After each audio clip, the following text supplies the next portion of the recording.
Now on the Valley today, oofta is right. Just a few days after 50 degrees, roadblocks are back up as an unwelcome blast of winter weather hits hard in parts of the region. And it's a scramble in parts of Cass County to shore up flood protection ahead of what could be big winds that could cause trouble. Those winds are already starting to go up. We've seen some snow showers in the south. You might be able to make out the snow on the ground on our Dakota Magic Casino sky cam there in Hankinson area. We'll have the latest for you on this storm coming up in just a few moments. Live from Fargo and serving you on TV, online, and on the go, this is the Valley Today. Road crews in parts of the region are back aboard their snowplows as wintry weather on this 11th day of April slams much of South Dakota and southern Minnesota.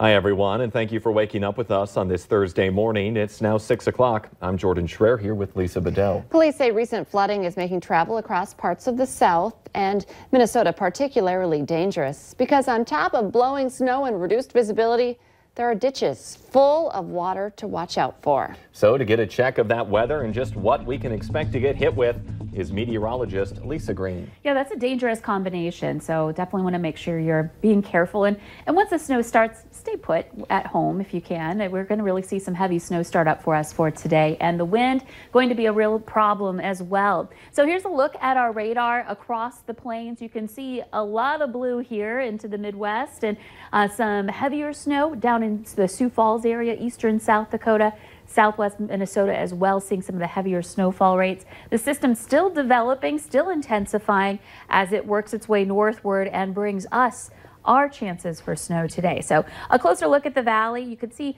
another band is trying to work its way into the southern valley at this point. So we will be keeping an eye out for that, see if it holds on. It's been drying up a little bit as it's run into some drier air here in the valley. But overall, we will see eventually the air mass that we're in start to get more moisture in it and allowing that snow to reach the ground here through the morning hours and heading into the afternoon.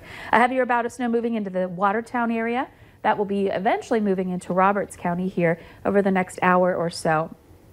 Wind speeds are out of the northeast. We're seeing winds that are gusting at times into the 30s in the southern valley. So already seeing those winds getting going. And our temperatures are into the 20s to some low 30s. It's 32 degrees in Fargo and 29 in Grand Forks. So here's a look at our timeline. This morning, we've got the snow into the South Dakota border area here this morning. And it will likely stay there for a little while before eventually, again, it does push its way northward.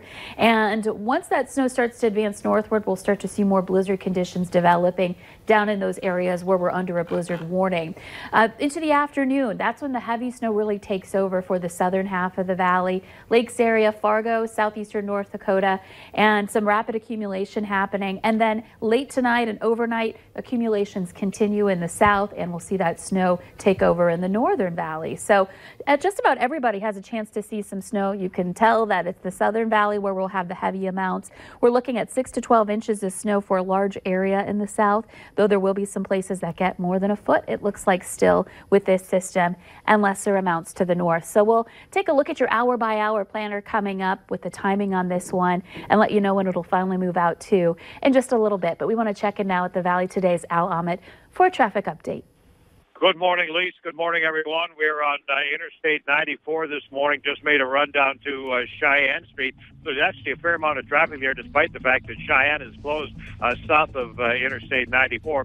In any event, out here on the interstate this morning, traffic's light this morning, much more so than normal, particularly for westbound traffic, which tends to dominate. Eastbound traffic, well, that's another animal again. It's actually pretty darn steady out here. Road service is dry, not seeing any signs of that snow that's being threatened by, or that we're being threatened by. Oh, no, we just don't need any more of that stuff.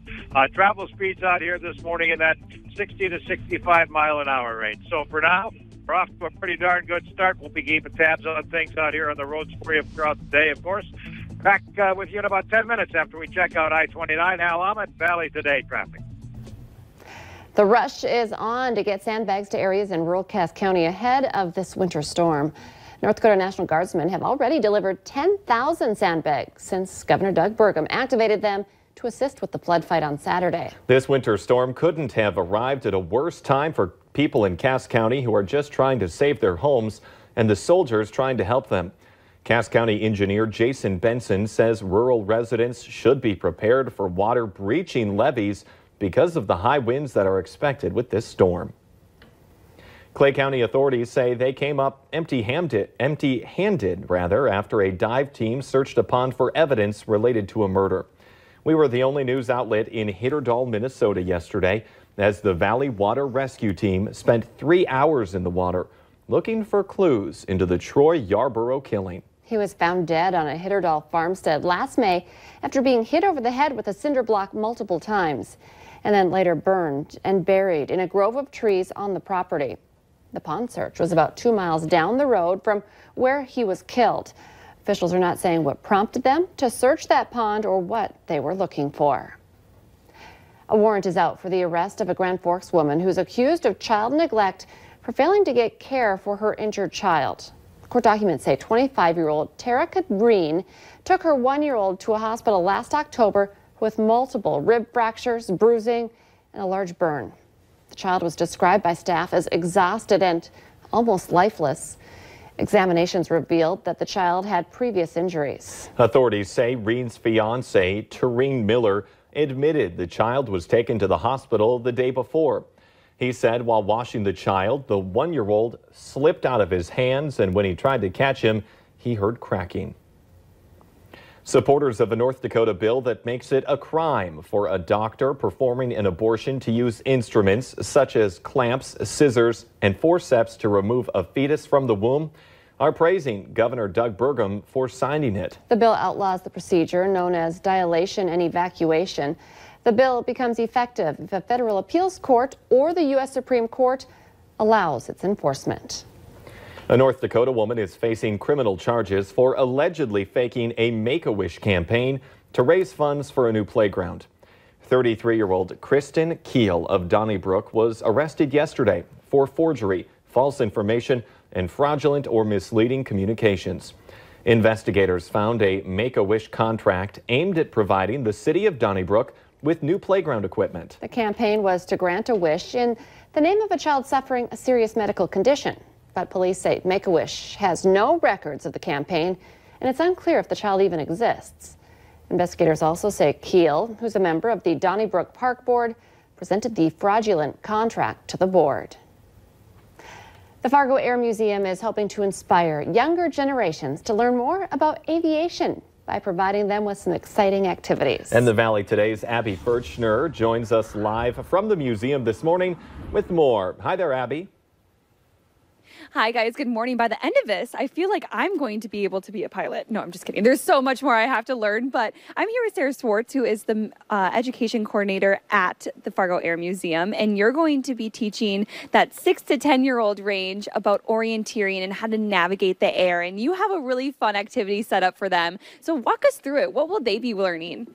Sure, the students will be learning about how to use a compass with the instructions. As a licensed educator, I promote literacy in all of my camps for the younger age, and so they'll have instructions on how to play the compass game.